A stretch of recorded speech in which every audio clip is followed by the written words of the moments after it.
So good afternoon and welcome everybody.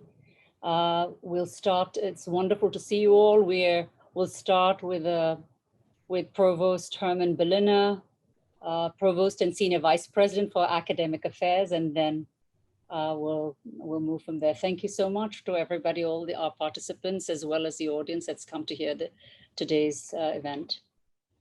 Provost Berliner. Thank you. Welcome everyone. Welcome to today's presentation by the Faculty Diversity Research and Curriculum Development Grant recipients and the LGBTQ plus research grant recipients. This program is co-sponsored by the National Center for Suburban Studies and is one of many outreaches that the National Center makes each year in support of diversity. They're a great partner to have. This is an opportunity today for us to learn more about the important research undertaken by our colleagues and our students. The themes of the research, diversity and LGBTQ+, have been important priorities at Hofstra University for years. Focusing for a moment on diversity and going way back, even before I arrived at Hofstra, we were one of two campuses that were accessible before the ADA. It was Hofstra and Berkeley and no one else. And that speaks volumes about Hofstra University. It should also be noted that we've earned 5 out of 5 stars for fostering an LGBT-friendly campus environment, a priority that's important to all of us. And more recently, going back to the efforts of the Diversity Task Force and their 2006 report. Through the efforts of the task force, we developed a diversity mission statement for the university, the diversity sculpture, Frederick Douglass, my favorite sculpture on campus, the diversity speaker series, these diversity research awards, our faculty exchange program with Claflin University and HBCU, and when resources permitted, a cluster hiring outreach. As much as we've done, we need to do more, especially in the area of faculty diversity. I look very much forward to today's presentation. Let me turn it back to Dr. Margaret Abraham, our Senior Vice Provost. Thank you very much. Thank you, Dr. Berliner. Once again, good afternoon. Hello, and welcome to all of you. We're so pleased to have the presentations by our 2019-2020 grant recipients for the Diversity Research and Curriculum Development Grant and the LGBTQ plus Research Initiative grants. These awards, as Provost Berliner said, are co-sponsored by the National Center for Suburban Studies at Hofstra University. Let me also add that the 2020-2021 awardees presentations will be on April 28th. Before we start the presentations, I want to acknowledge Alison Zorn, Coordinator for Events and Communication, Office of the Provost, for coordinating this event so well. Thank you. We know a lot of work goes on backstage to have an event be successful. Now, all our recipients have impressive CVs, but in the interest of time, and I know you want to hear them, I'm just going to provide a short bio. What we will do is we will have, if people have questions, they can put it in the chat, and we will have the question answers right at the end. Our first presentation is by the co-recipients of the Diversity Research and Curriculum Development Grant, Dr. Andrea Neerlich and Dr. Alicia Bosley. Dr. Andrea Neerlich is an associate professor and graduate director of the Rehabilitation Counseling Programs at Hofstra University. She serves on the board of directors of WEVA and RCEA and is editor of both associations' journals. She was recognized as a Rehabilitation Educator of the Year by the National Council on Rehabilitation Education in 2020. And in 2017, she was inducted into the inaugural, quote, 40 under 40 class at her alma mater in Springfield College. Her passions and research interests include transition services for students with disabilities, assessment, collaboration models, social justice and advocacy, mentoring, and student and professional development and identity. Dr. Alicia Bosley is an assistant professor in the Department of Counseling and Mental Health Professions at Hofstra University and is the director of the Marriage and Family Therapy Program. She earned a PhD in couple and family therapy from Nova Southeastern University. She is an LMFT in New York State and has worked clinically with a broad range of clients in residential, hospital, community agency, and private practice settings. Currently, she has a small private practice and sees individual clients and couples exclusively via telehealth. Her clinical specializations are LGBTQ+ issues, couple therapies, mood disorders, and mindfulness-based approaches. Their presentation today is titled Strength in Numbers, Creating Critical Consciousness Toward Political Capital Among Marginalized Communities. Let us welcome Dr. Nierlich and Dr. Bosley. Thank you so much for that introduction. I'm going to go ahead and share my screen right now and get that set up. There we go. All right. Can everyone see the screen? Am I good to go? All right, excellent. Well, welcome and thank you. Those were lovely biographies of us. Very humbled to be able to be present here. And Dr. Bosley and I are going to be sharing our work, but this presentation is going to take a little bit different turn than the work that we had intended to do. Obviously, I'm sure, as all of the researchers today are going to share with you, trying to conduct research and maintain integrity in your research was difficult during the time of COVID. And we want to explore that and kind of our process for what we did. So initially what our research was, it really came about as a confluence of interests between myself and Alicia. Obviously, we both have professional experience with these groups that we were interested in researching. As mentioned before, Alicia, has worked exclusively with LGBTQ clientele, previously working in a large Hispanic serving area. Myself, I've worked with disability, mental health, and substance use. And in my doctoral work for 3 years, was working on research to improve services to minority communities. So really, this is something that we've been passionate about, as well as our own social justice and advocacy interest. So, on top of that, obviously, we're academics. So Alicia, being the only untenured faculty member in our department currently, I wanted to be mindful about finding opportunities that potentially we could collaborate on, to really further her scholarship and integration into the Hofstra community. So she and I are both on the executive board for the Center for Civic Engagement at Hofstra. And Alicia was invited to be a panelist at Civil Rights Day in 2019. And she was on a great panel looking at voter rights. And there was representation, again, from the Black community, the Latinx community, LGBTQ, as well as disability. And what was interesting to me as an audience member was listening to each of these individuals very passionately describe what was going on within their community around the same subject. And while the language was different and while the intent was different, what I began to see was that there were really these commonalities that were bubbling up. And I think the individuals who were talking from their perspective may not have seen that global perspective as an audience member. And so Alicia and I, really got to talking about that and really how common that might be across issues. And so we, timeliness, I guess is of the essence, and the call for proposals for the grant came out, and we were like, let's do this. This is something I think would be important. Obviously, the election was looming. We know that there were going to be issues within the communities that we serve around, some of the election concerns. So we turned to thinking about critical consciousness.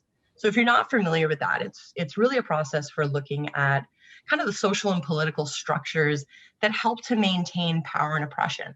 Okay, and From some of the work that I've done within disability, we see that even though among disability there can be different needs, the idea is, again, what is a commonality that's leading to discrimination, or a commonality that's leading to a barrier, and how do we kind of use then that for more of a collective action? So looking at critical consciousness was a lens that we could focus on the Long Island community ahead of the election to figure out how could we really come together and coalesce around some of the concerns and really put our stamp on it and get some, really hope to get some grassroots movement. And so with that, we also turn to two things that we like, and we've been actually being kind of engaged in through CCE, the Center for Civic Engagement. Community-based practice and participatory action research is something that we both enjoy, as well as engagement in deliberative dialogue and civil discourse. So we wanted to kind of meld those two things together to look at these communities individually, but then see what the intersectional needs were, and then look at some perspectives around how potentially we could assist in coalition building. So that was really our focus in that. So one of the things that we wanted to work on as well, as Andrea and I were developing this proposal, is looking at how can we, as two cisgender, white, currently able-bodied women, effectively understand this issue that really isn't affecting us. How can we come in and work with our participants to develop critical consciousness, to generate some ideas without coming in with this kind of savior complex of, oh, here we are with all of the answers. So we were very mindful when we were developing our approach that we wanted to make sure that this was very much, led by our research participants, and that we were participating with people in these different groups, so that we're not kind of tone deaf or finding things that maybe seem relevant to us, but might not necessarily be applicable as much so to the groups of people that we're wanting to assist. So we looked at, when we were beginning to set up the study, we made sure to enlist 4 graduate students, with each one having an identity in each of the target groups. So we had someone who identified as LGBTQ working on the LGBTQ aspect of recruitment and finding community members. We had someone who identified as Latinx, as Black, as someone who's living with a disability, so that we made sure that there was representation, and it wasn't just again, us as kind of these researcher expert outsiders coming in and trying to say how things were going to go. And we also made sure that we were consulting with leaders who were directly involved in these communities and who identified as members of these communities as well, to make sure that our research really was led by the people that we are seeking to help, or that we were seeking to help. Oh, sorry, forgot I'm in charge. You're good. So our project commenced in October 2019, shortly after we realized we were going to be receiving the grant. So we recruited our grad student assistants. We developed an interview protocol through consultation with some of our colleagues, both in and out of CCE, who have experience with diversity-related research, maybe who have a little bit more of an identity within these communities, to again make sure that our questions are really informed by what's important to the groups that we want to work with, not by our interpretation of what those concerns would be. We identified people in the community who, again, were taking on leadership roles in the disability, Latinx, Black, and LGBTQ communities, and started reaching out to make those initial inquiries. And then we started interviewing. And I don't think I need to tell anybody what happened in March of 2020, but our research was sidelined. The pandemic hit. It just seemed wildly inappropriate to ask people to focus on politics while, for I think most of the country, it's, oh my gosh, we need to survive. And so we put our project on hold temporarily. And this is where really the focus on the ethics behind research came became apparent to us. Obviously, both as counselors and counselor educators, we're highly aware of ethics in our work. And so it was natural for us to really have these conversations around, is this right? Is this useful? Is this serving a purpose other than our own gain? And so, really turning to our principles, there's 6 ethical principles in counseling. So non-maleficence, to not do any harm. Obviously one of our target constituent groups was the Black community. And at the same time as the COVID epidemic, the racial justice movement, and the Black Lives Matter movement was in full swing. And, it really seemed trite for us to really be engaging in research for our own gain, when there were other ways that we could be engaging with the community for their gain. So really, we decided not to interview anyone from that community, only because, again, we didn't feel like that was appropriate at that time. And then just with the scope of our study, and again, putting our own interest in publication and scholarship really seemed trivial, given the current circumstances that most of the folks with whom we were interacting, even though we were talking about leaders and activists who, may have been in more elevated positions, these are the individuals who are working with the marginalized communities. And so it's not to say that the interest in marginalized communities went away. It's just that when you're in crisis mode, it's a little more difficult to focus on these types of things. And then fidelity being an ethical tenet, being faithful to our promises. Well, we were given money, we were given a grant, we were given, directives for what to do. And that is hard to feel like you're not going to be able to follow through on that. So that was important, but also the initial reason why we did this study was to be able to get out ahead of the election in 2020. The idea being that we would be analyzed, we would have a message, summer 2020, we'd be hitting the grounds in grassroots efforts with political push, all of these things. Well, we weren't even allowed out of our houses, so this wasn't happening. And so really what we wanted to do and what we had envisioned had changed. And then lastly, with honesty and, through veracity. And we collected data prior to the start of the pandemic. We collected data after the pandemic started. And the issue being is that whether the data came from before or after the pandemic, we were still viewing it through the lens of the pandemic. And so the responses that came before, it's apples and oranges to the responses after in some ways, but also the way that we perceive it as researchers. And I mean, I think my third manuscript that I've worked on since COVID, that limitation section is like, well, we collected this data before, and it was collected in a different time, and now you're looking at it with eyes totally in a different way. So we did have some findings, and I intentionally chose the word cursory. Originally, I was going to put preliminary findings as though something else was coming. But these are our cursory findings because we have made the conscious decision that we're not publishing this. This isn't something we can publish. However, this is something upon which we can build. So we did find, in looking across the 3 groups, obviously with the exclusion of the Black community, that there are similar concerns, and those that were most prominent really are healthcare access and equity, job discrimination and access, as well as stigma, okay, just generally and from a societal perspective. And within each of the communities, they were doing advocacy on their own behalf toward these things, okay?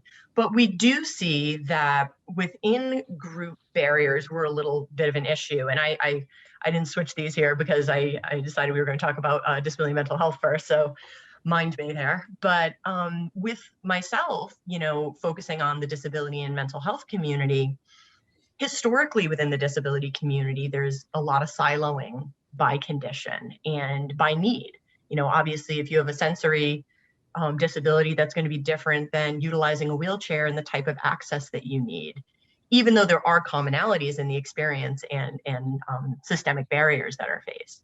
Also within the disability community, the idea of kind of the paradigm of the medical model versus the socio-political model and kind of how that's being operated, and the hierarchy of disability stigma, that those with physical disabilities experience less stigma than those with sensory disabilities, than those with intellectual disabilities, and then the most highly stigmatized group is those with mental health and substance use disorders. And so, you know, the interaction and perhaps maybe those who experience less stigma being like, well, you know, we're getting acceptance and we're making inroads, whereas maybe they could perceive it as a step back if they were maybe to align with a more highly stigmatized group. So that can create kind of some in-group difficulties with cohesion, regardless of kind of now we're trying to bring other groups in.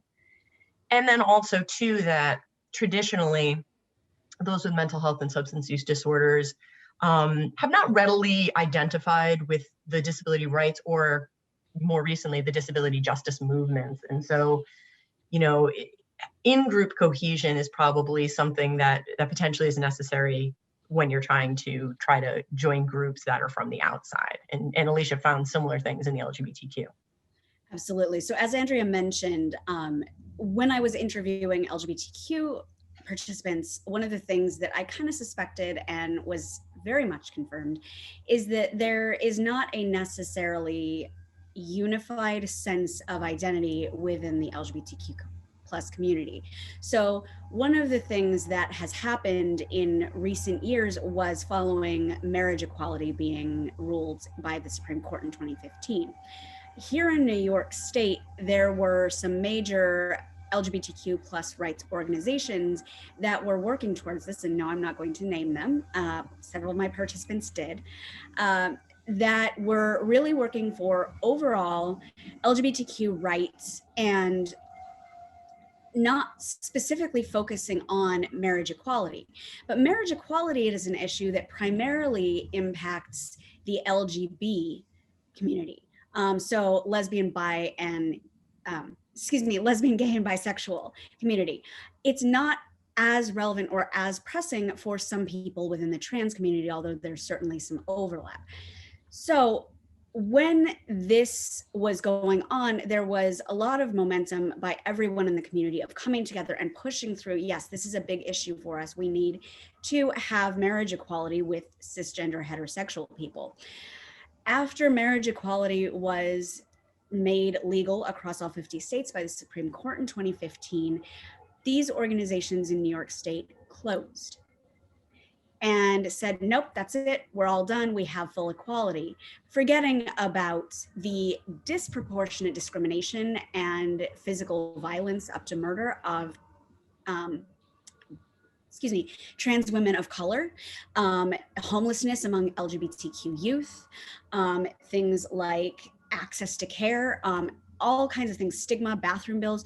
So despite all of these other really, when you're looking at that compared to marriage equality, a lot of people would argue frivolous issues. Once that was done, it closed down. So a lot of my participants were discussing that, no, we helped the larger community and now they've abandoned us. I don't think that working together is going to be helpful. So that's something that was really salient within the LGBTQ community. And so there was overall a general sense of, yeah, we're open to working with other groups. Sure, we'd love to work with other communities, but it wasn't uniform, and it was very much a sense of, yeah, we'd be open to it, but how do we do that? There were also some small in-group issues.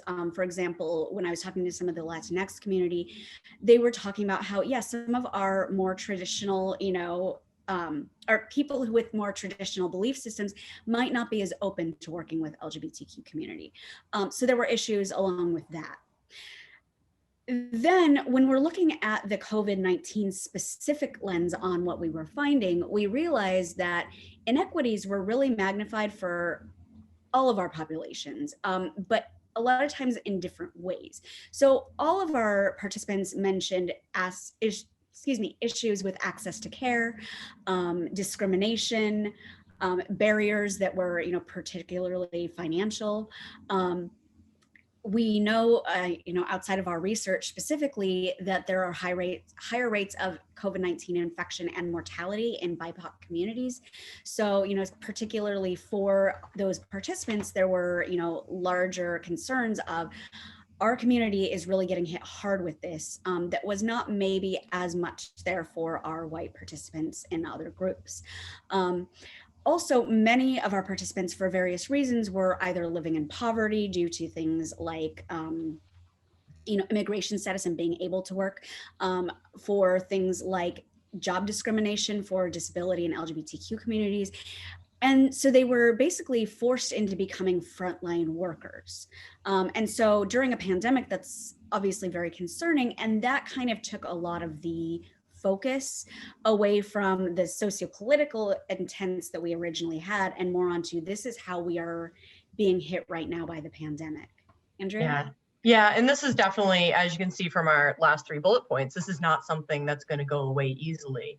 So our shift was really, and I'm being mindful of our time, our shift really was, again, returning to ethics. Like, why did we get into this? We want to do work on the basis of justice and promoting well-being, and really getting back to participatory research, allowing others to govern, really what they're doing. So 2 things that, really are coming out of this. One, I'm doing some work, and and Alicia's been very privy to this, in advocacy for health equity and social justice. So how can we, especially in the counseling field, help our clients, help our profession, and help the communities around us, but more so from an intersectional approach, because many of our folks are going to have multiple concerns. And then shifting with our current work, which is working on kind of taking that same approach of looking at how can we work with communities using this critical consciousness, using the findings that we did have that feel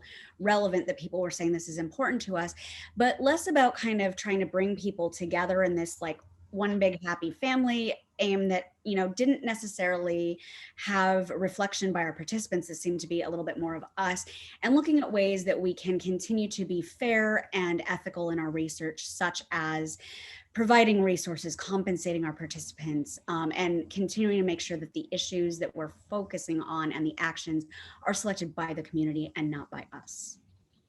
And I'm sure you'll know how to find us anyway, but thank you very much for listening to our presentation this afternoon. I guess it's not evening yet. Thank you so much, Andrea and Alicia. This was informative. Also asked us, questions that we'll have a think about and we can answer at the end. Our next presentation is by Dr. S.M. Rodriguez, Assistant Professor of Sociology and Criminology, a recipient of the LGBTQ+ Research Initiative grant. Dr. Rodriguez also has an incredible bio, but we will just keep it very short for today. Dr. S.M. Rodriguez is Assistant Professor of Sociology and Criminology, and as I said, the Director of the LGBTQ+ Studies. They are an active researcher on the regulation of gender, sexuality, disability, and race through law, as well as how identity shapes resistance to marginalization and criminalization. Dr. Rodriguez is the author of The Economies of Queer Inclusion, Transnational Organizing for LGBTI Rights in Uganda, which was published by Lexington Books in 2019. Their presentation is titled The Invisible T in Non-Binary, the Role of Transitioning to a Relatively New Trans Identity. Thank you. Welcome, Dr. Rodriguez. Thank you so much. I'm going to share my screen. Let's see. Got it? Great. Okay. The project, well, I'll just start by saying that, what I'll speak about today is what I called the invisible T in non-binary, and it's specifically looking at the role of transitioning. But this is actually just one piece of a larger project that really came out from this grant proposal, and the process that I think was able to roll out because of COVID. It's a little bit, right, we have these kind of different effects of from COVID in being limited in how research methods, how data collection looks, or perhaps what the questions are of the research, but also provided really in this case, a really fantastic opportunity to expand the scope of the project, who participates, and what this project can really answer. And so I have a little word bubble. I'm gonna have images on here for your viewing pleasure. But this kind of demonstrates the word count from the focus groups that we did. So what appeared most frequently, it's a frequency cloud. So while gender nonconformity, gender queerness, and a rejection of the binary has actually been historically noted in LGBT research, the recent emergence of this distinct non-binary identity has made really visible waves. And studies estimate that non-binary people make up roughly 1/3 of the trans community. But despite this significant portion of the trans population, non-binary-ness and non-binary people are often really excluded from literature on transgender identity formation, on transgender communities, etc. So early theoretical models of LGBTQ identity development really perpetuated this linear modality of gender identity formation that centers medical transition and this concept of gender dysphoria when speaking about the trans experience. My team finds that to be really ungeneralizable when it comes to the non-binary population, which, like I said, forms a very significant population of the trans community. So, non-binary identity project, the background. So I took this project up as an opportunity to actually involve some of our trans students at Hofstra. Two are pictured here in the middle. So there's Venus/Elliot, and there's Avery, who graduated very recently, who came to me as the LGBTQ studies director and said, hey, we're really interested in how we fit here and the relationship of between Hofstra to students who are within the trans community, and particularly students who identify as non-binary, genderqueer, or gender non-conforming. And so we took up some questions to see really, essentially, I mean, what's the Hofstra experience for non-binary students? How are non-binary students kind of forming their identities and senses of selves as related to being here at Hofstra or being in Nassau County? And how, I guess, how are non-binary people making decisions around transitioning or even identifying as transgender? After we started this project, Chris Sneed joined us, who is a PhD candidate at UConn. And so all of us identify as trans and non-binary with kind of more nuance to our identities depending on who we are. And so there are a lot, I won't go in fully into like all of the kind of queer language that's used to describe gender expression and identity and presentation and these things. But just to say that to be a part of the project, one must self-identify as non-binary. They don't have to identify as trans, and one doesn't have to use they, them pronouns or anything like that, any particular pronoun set, but either identifying as non-binary or using they, them pronouns would qualify you for participation within the study. So let's see. Oh, what's happening? There we go. I'll just start off by saying that participants in the study define non-binary in very different ways. And so I did think it was important, rather than kind of present one sense of what it means to be non-binary, I would actually just represent how everyone was understanding it, which seemed to fall within these three categories.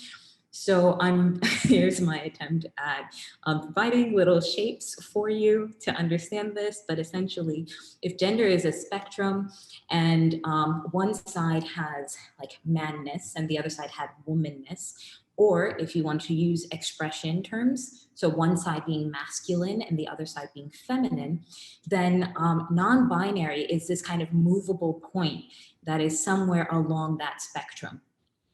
And it can be fluid, it can change every day, or it can be very static. So this would mean even people who identify, for example, as transmasculine, they might say, I'm here, and that's fixed. I've always been here, this is where I am, but I'm not, actually I'll use this quote from a participant who says, I'm not fully female, I'm not fully male, but I'm just somewhere in the middle.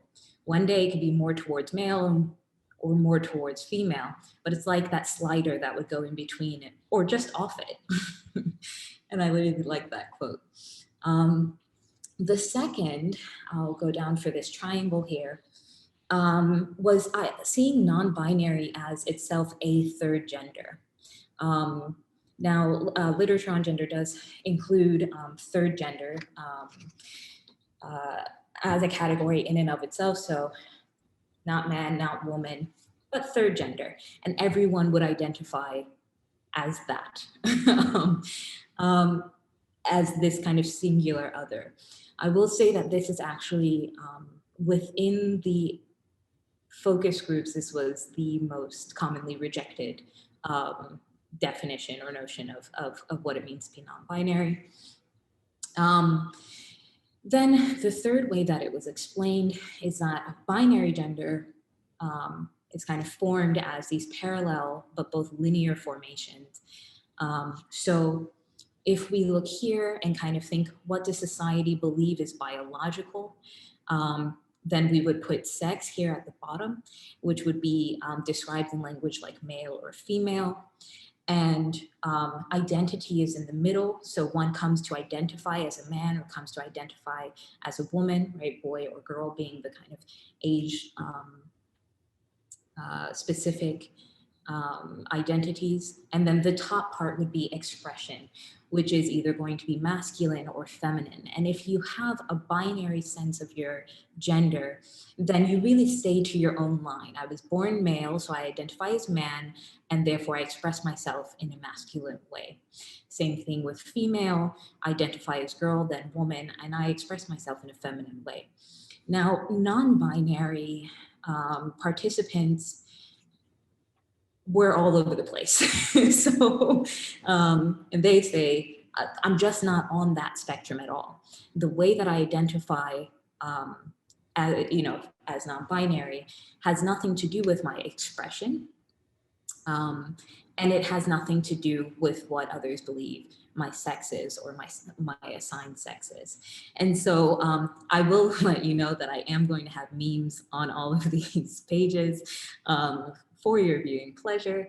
And I thought that this meme really corresponded with it. And I will say that what I found interesting, I looked into memes in order to make this PowerPoint. Well, actually shortly before, but I was aware that I was going to make a presentation.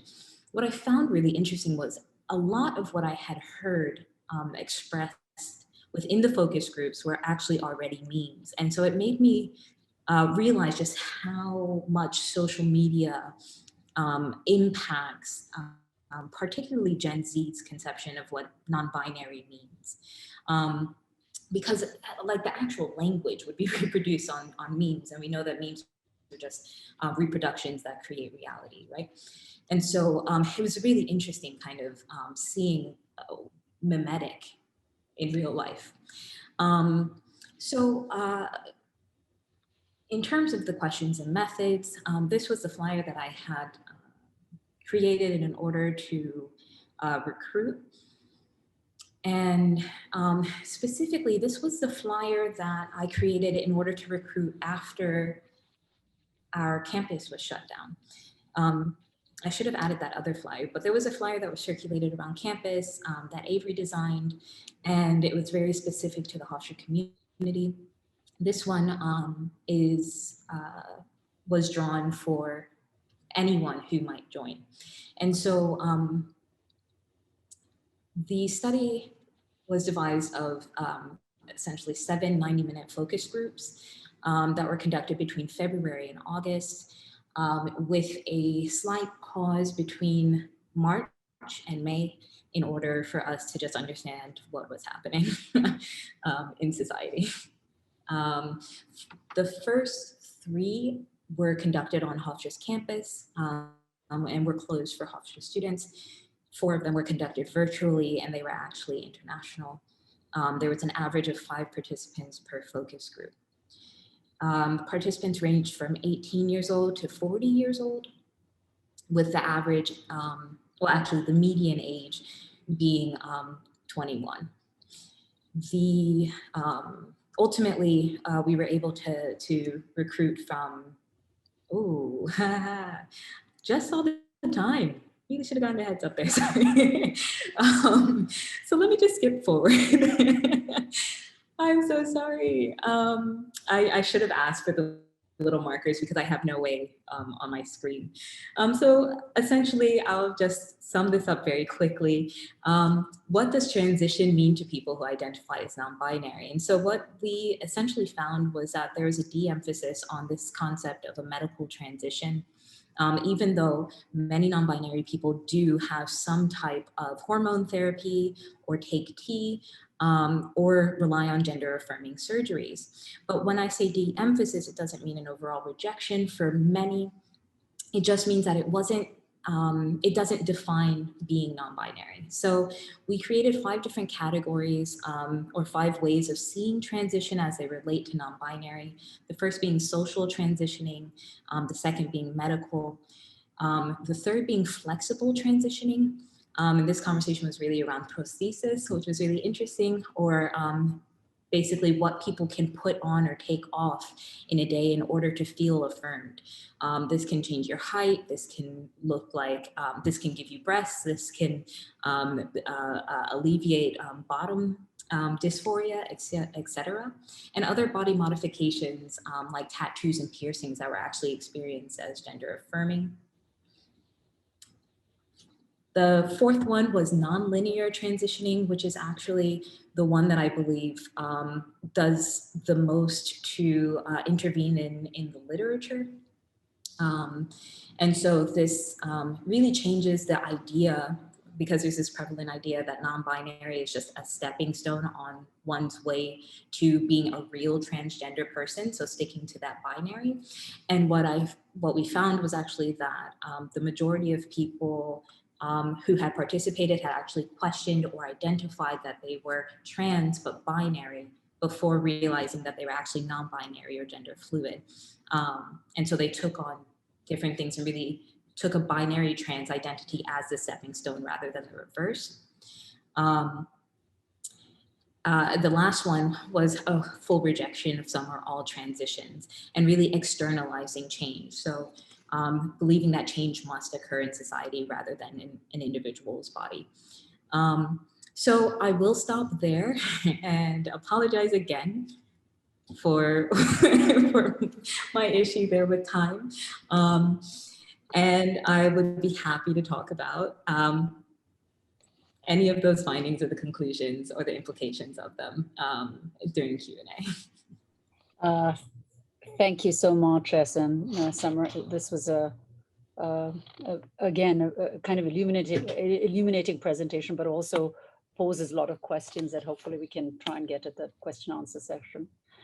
Our final presentation is by our award recipient and the project collaborators on the LGBTQ+ Research Initiative grant. Dr. Genevieve Weber is Program Director and an Associate Professor in the Graduate Programs in Counseling.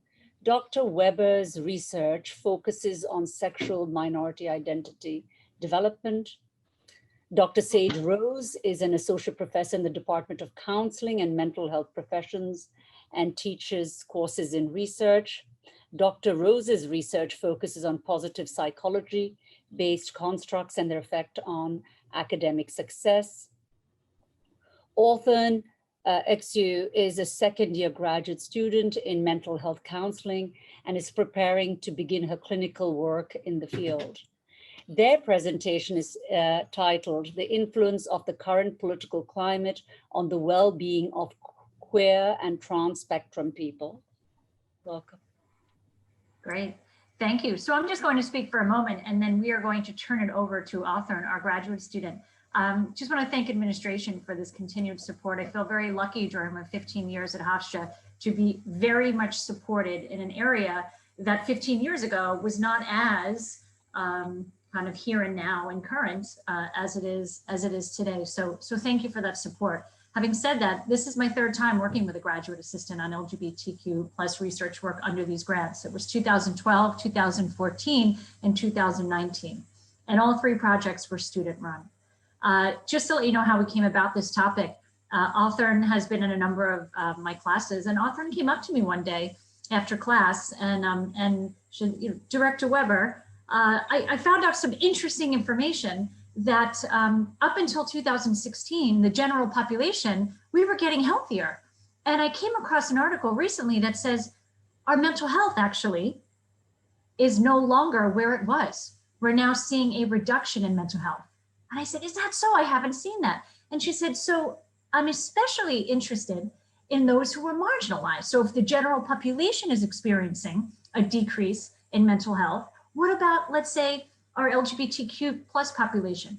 And I said, Orthon, I think that's an awesome question. And I think we should do a research study. Let's go. We applied for the grant. We received the grant. And Orthon stepped up and said, I want to take charge of this project. And that's what Orthon did. So I'm going to turn it over to Orthon, who did a tremendous job last year and consulted with Dr. Rose and me when needed. But I am proud to let her grab the reins. It's all you, Orthon. Thank you, Director Weber. This is, not pressure at all, /sarcasm. I'm going to just share my screen. Oh my goodness. All right, I think this is it. All right. How are we all doing, guys? We doing good? I'm doing great too, but thanks for asking. Anyway, so the title of the study is Examining the Influence of Political Climate on the Well-Being of Queer Spectrum and Trans Spectrum College Students. It's the former administration due to the time that this study had occurred, and the purpose and conceptual framework of this, oh, sorry guys, I kind of have to, yeah, there we go. I can see everything now. The purpose of this study, again, is to examine the impact of the political climate on the well-being of queer spectrum and trans spectrum, identifying college students across the country, right? So the basis of our conceptual framework is that basically, minority stress theory. For the past 30 years of research, minority stress theory kind of underscored that there's a disproportionately high rate of substance use, depressive symptoms, and suicide ideations amongst this population, which is queer and trans spectrum folks. And the variables that we examined are political trust, mental health, so depression, anxiety, alcohol use, drug use, resilience, and religious fundamentalism. I kind of do have to explain why we picked religious fundamentalism, because in the previous administration, religiosity was one of the I don't want to say, I guess, reasons that was used to push a lot of the legislatures. So these are the demographics. So 1, 2, ethnicity, gender identity, and sexuality that we did examine. So it's a little bit homogeneous. We did have a little bit difficulty to reach and penetrate these demographics because so the way that we recruited was I actually had to go to Facebook groups and recruit through Facebook groups, the college college Facebook groups, and because it's LGBTQ Facebook groups, I had a little bit trouble kind of penetrating and recruit through into those groups because sometimes you need permission to grant access, for them to grant access for me to go in there and get permission and recruit. All right, so we actually did have some findings. So let's begin. This is a feast. A negative correlation between resilience and depression and anxiety were revealed. So what this means is that resilience may be a protective factor for depression and anxiety, so that's good. A negative correlation between ethnicity and political trust was also revealed, right? So participants who identifies as BIPOC reported lower political trust, which was something that was, this was one of our hypotheses. A positive correlation between political trust and substance use was also reviewed, meaning that respondents with higher political trust were also more likely to use substances. So this was a very curious finding. In the Q&A, actually, I'm really interested in what you guys think about this, so we can discuss this. So queer and trans spectrum identifying participants had lower political trust. That this is something that I thought was interesting as well. In addition, BIPOC respondents had lower political trust when compared to their white respondents. So this is the graph that you can see that BIPOC respondents, they actually don't trust the governing bodies at the time, meaning that our ethnic identities actually do have an impact in relation to how we relate to our governing bodies, according to these findings. Oh yeah, before I forget, I actually, so the queer is actually a correlational study and the BIPOC is multivariate ANOVA. So I just want to make that distinction because I don't want to mislead anyone. So DAST, drug abuse, so DAST is drug abuse screening test, revealed that there was a marginally significant result for gender identity. What this means is that trans spectrum identifying participants are more likely to use substances. This is a replication for the marginal, sorry, give me one second. Minority stress theory. So minority stress theory possesses that people, trans folks or queer folks are more at risk of using substances. So our results are actually able to replicate the results of that. All right, in conclusion, most of our hypotheses were actually supported by our findings, right? So BIPOC participants had lower political trust. Trans spectrum participants were at a higher risk for using substances when compared to cis identifying participants. That's the minority stress theory. Higher rates of depression, anxiety, and stress were associated with lower resilience, meaning that resilience is a protective factor against depression, anxiety, and stress. And last but not least, queer spectrum and trans spectrum identifying respondents had lower political trust, which put into, like, if this is contextualized in the political climate of the last administration, it would make sense because there were a lot of legislatures that were not very queer and trans friendly. Okay, so limitation and future directions. We did had a relatively small sample size. And because of that, we also had a limited diversity. Our sample size was a little bit homogeneous, and because of that, the way that our data was coded was a little bit binary, because for example, BIPOC versus white, BIPOC is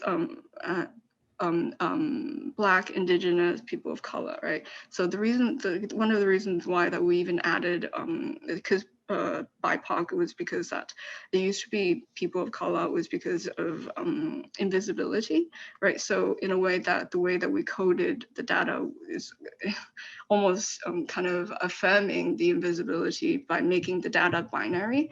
However, because of the limitation of data, it was difficult to kind of not do that. So if we had a bigger sample size, we could have avoided that. So that was something that was not done intentionally, but due to the sample size that we had, that's what we had to work with. And Corona or COVID-19 was difficult. It was difficult for a lot of us. I think that was something that was iterated throughout this whole presentation.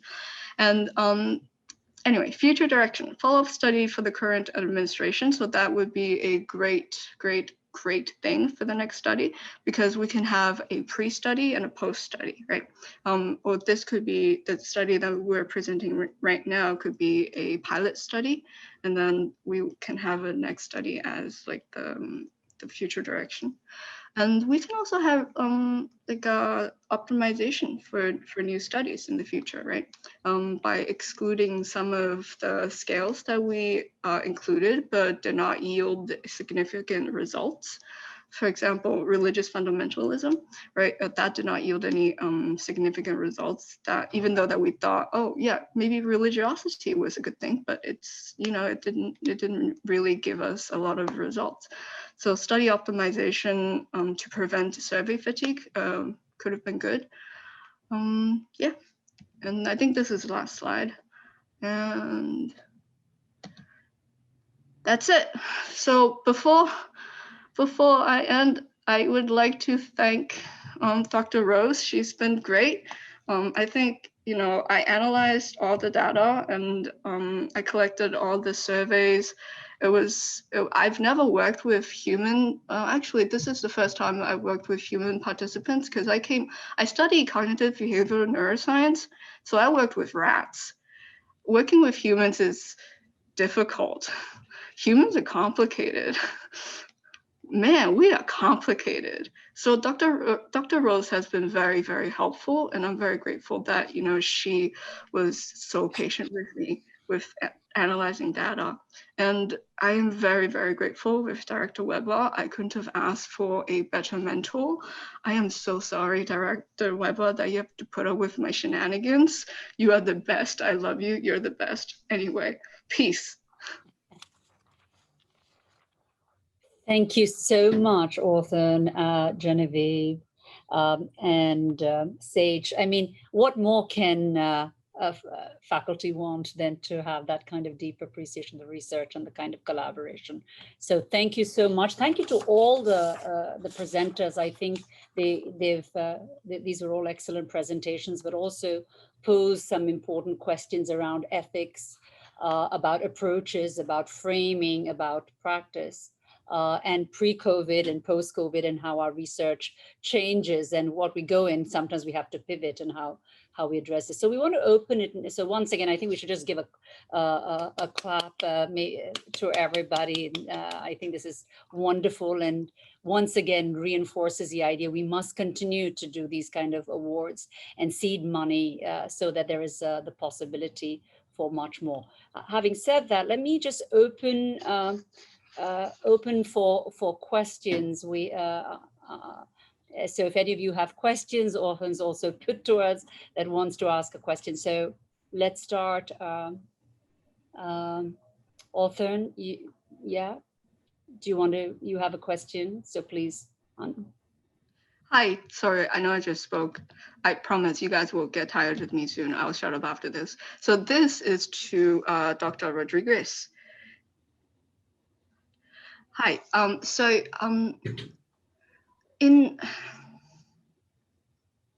this is about transmedicalism. And in terms of transmedicalism and gender dysphoria, there's a narrative within our community, because I'm trans non-binary, so within our community that for people who hold a certain view that like if whether or not if they identify as trans medicalists, right? They say that you have to have gender dysphoria in order for you to be trans, right? And in a lot of ways, the way I see it is that it almost as if it kind of confirms our trans identity, because gender dysphoria is associated with our suffering, because the more that we suffer, perhaps it's an affirmation of our pain, and therefore the whole trans experience is affirmed, right? What do you think of that? Or do you disagree, or do you agree? That did show up. That was quite prevalent in our conversation, and it was really nice because what it did was it was nice that it was brought up, because what it did was it allowed for opportunities for us to divorce suffering from our identity as trans. A lot of people suffer from dysphoria. It is mind-bending, it is awful, and it is related to so many anxiety problems, depression problems, lack of achievement in schools or at workplace. And there are so many microaggressions that feed into dysphoria that are experienced in the institution, which we talked about. But I think one outcome that was really great was that there was an opportunity to change the conversation and actually think through the lens of gender euphoria. And that was one thing that I think, particularly in the latter half, so I'd say the last four focus groups actually focused more on gender euphoria, which they felt sometimes without ever necessarily like intending to. So I'll explain that as people who hadn't identified as transgender or non-binary found that they were unexpectedly affirmed when they did X unintentionally, right? And so, for example, someone had to wear a suit at a wedding, and they never would have considered that before. And when they did that, it caused them to question, why was I comfortable in this kind of, in this attire, or why was I comfortable in this? And it sent them through this kind of, this line of questioning that really stemmed from a place of enjoyment of an experience or a different relationship to their body, where beforehand that particular person hadn't experienced dysphoria. They were just wholly disconnected from their body. They said, I just never looked at myself with any type of lens of pleasure or appreciation until that moment.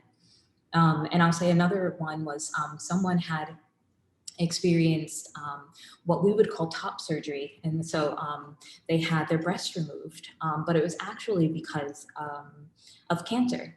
And post breast removal, they said, I felt for the first time just so good in my body, and the way that my body looked in my clothes and the way that I felt. And I never anticipated that. I wouldn't have said that, this was because I hated myself or my body before. It was just that now I really love my shape.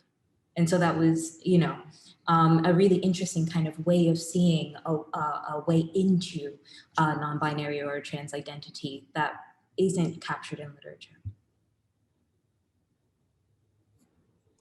Thank you. Thank you. Do we have any other questions? I know Maura and Alison are. I'll check. Okay, Rosemary.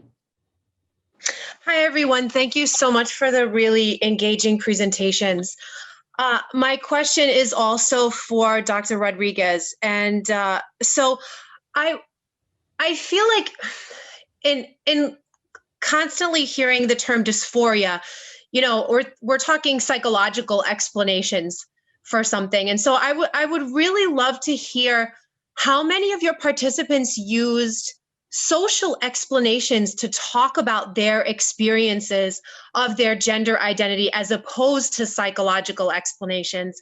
And then also, was there a sort of focus group effect in any of their, realizations maybe?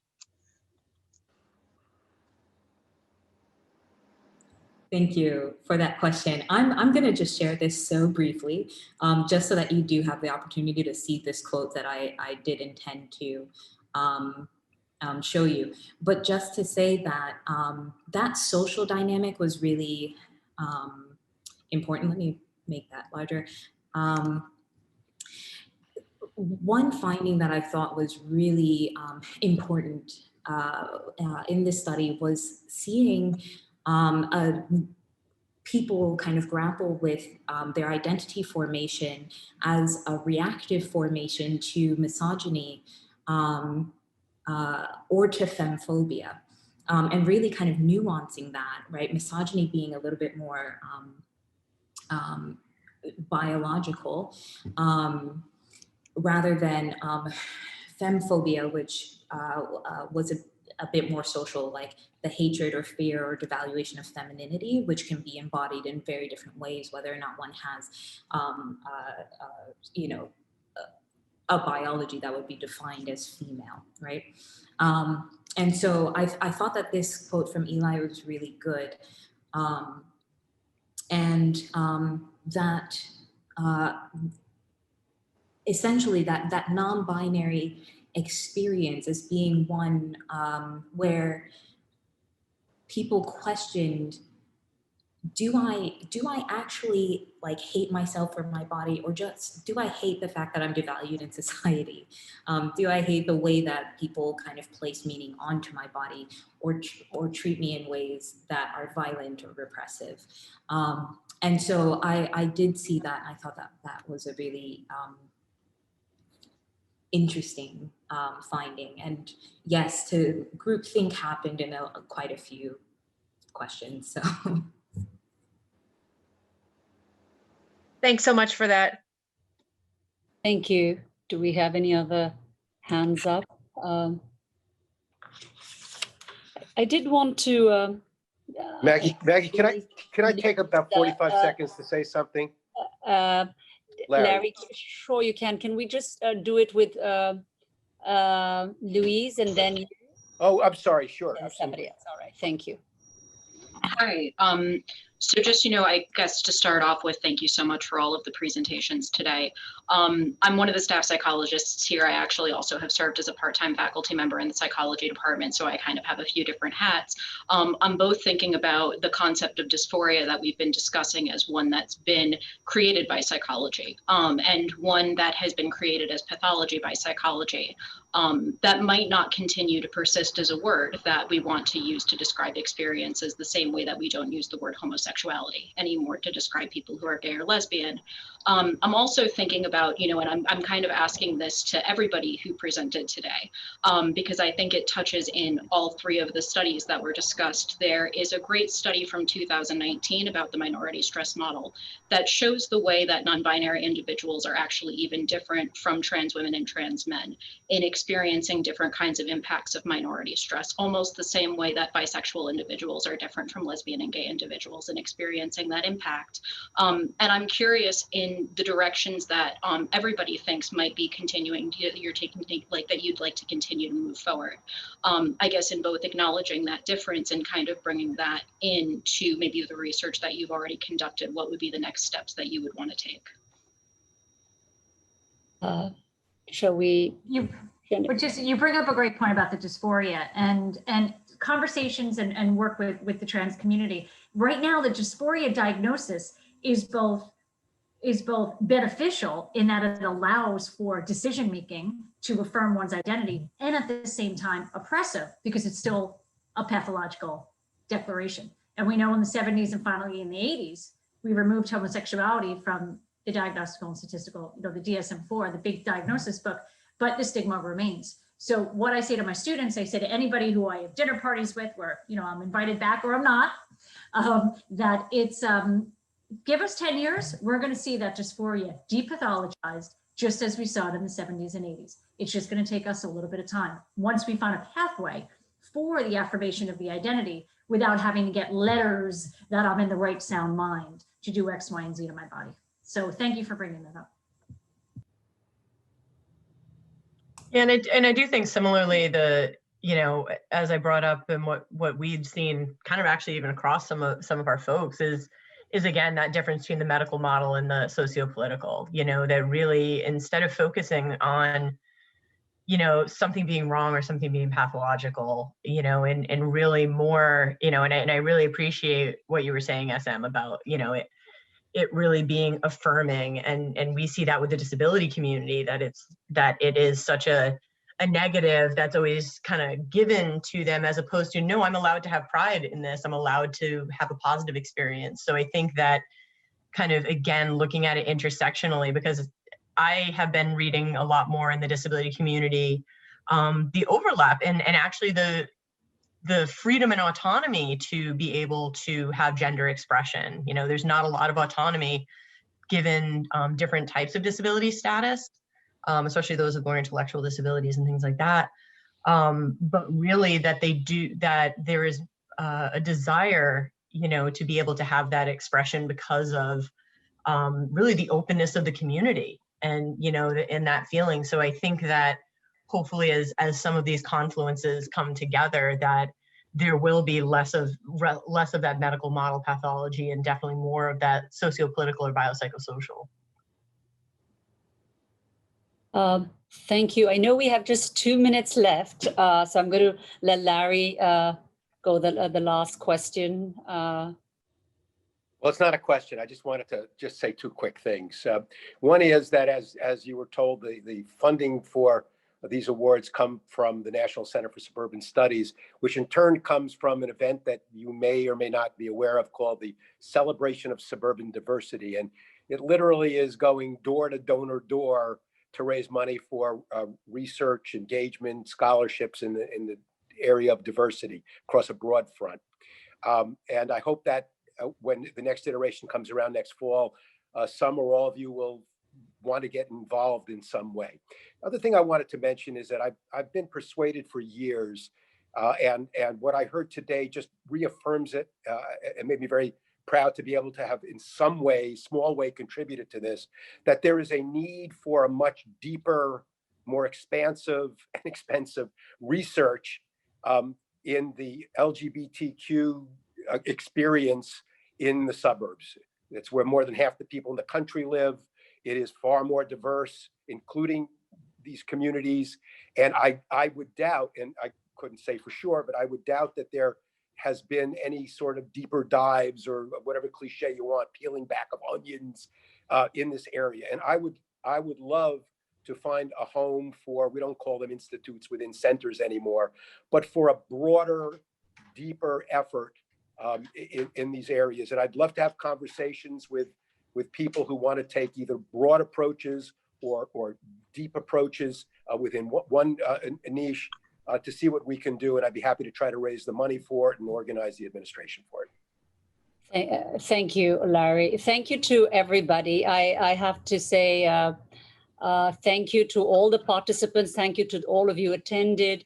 At the Provost's office, we've made diversity great, as something very important. In fact, Larry may say that it was a part of how he was inspired, right, for this, was with one of the diversity lectures that we gave in the beginning about some of the issues. So we have an open space here. We have a way in which we can build upon the research, use the seed money, but also in ways that we can have another pool of graduate students also, right, contributed and collaborate in research to make a difference. So thank you, everybody, once again.